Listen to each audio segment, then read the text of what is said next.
Demain, notre terre. Telle était la thématique des deuxièmes rencontres Michel Serres.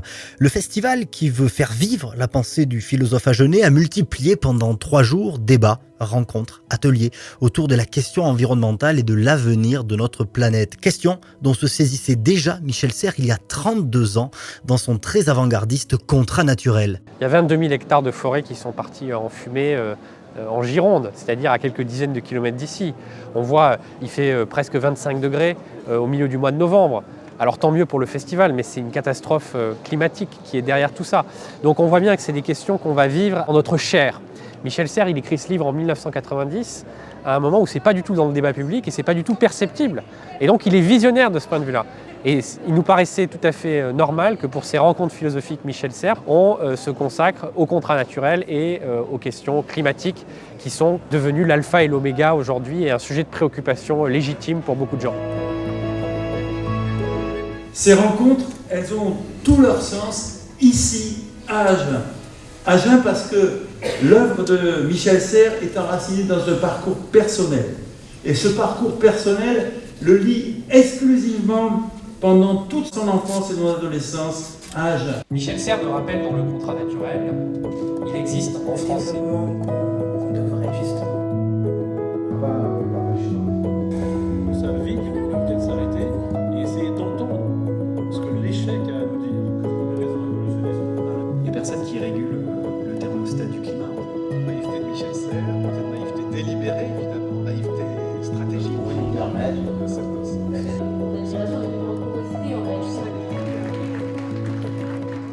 Jamy Gourmaud, visage emblématique de C'est pas sorcier, n'est pas qu'un animateur télé. Il est surtout et a toujours été un passeur, sensible, curieux, avisé et attentif de la cause environnementale. Je suis très heureux d'avoir été présent parce que je connaissais personnellement Michel Serres.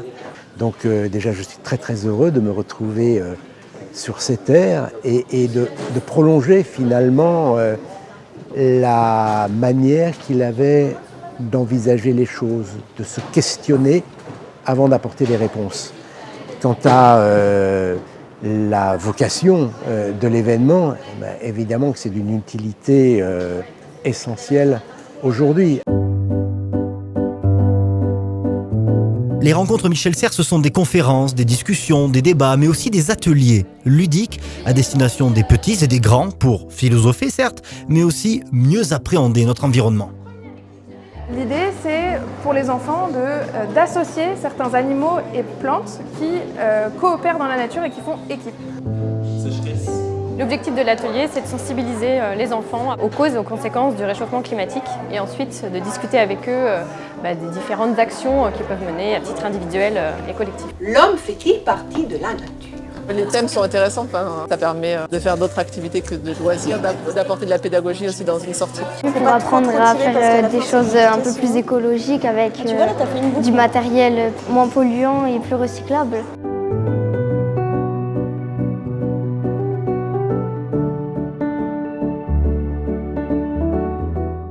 Des premières rencontres philosophiques Michel Serres et de son concours d'éloquence. Je suis certaine que ma génération aujourd'hui subit les actes de ta génération et les générations précédentes. Les rencontres Michel Serres se veulent un événement populaire, loin des grands discours tenus en ville dans des salons feutrés entre experts. L'objectif est de donner la parole aux habitants d'un département rural. C'est très important de faire venir aussi ces experts, ces scientifiques à Agen, parce que nous sommes aussi une terre d'innovation. Le Lot-et-Garonne, c'est une terre agricole, c'est une terre où il y a la Garonne, donc on est confronté à ces questions écologiques. On a des choses à dire et c'est très important d'amener aussi toute cette expertise ici pour discuter avec les habitants. Et je peux vous dire que les habitants, ils ont des choses à dire parce que sur toutes les tables rondes et les conférences où je me promène, on voit qu'il y a beaucoup de savoir-faire, beaucoup d'envie de participer, d'agir. Et je trouve que la rencontre entre les deux est féconde. Très content de voir le genre d'intervenants qu'on a pu avoir aujourd'hui, hier, tout le week-end.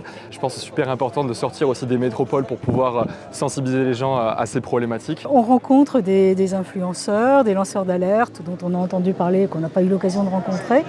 On a la chance de les voir à Agen, c'est intéressant. C'est très diversifié. Dans l'extrait que je viens de lire de Michel Serres, il s'en remettait à la science de demain pour reproduire les orchestrations et partitions de faune et de flore.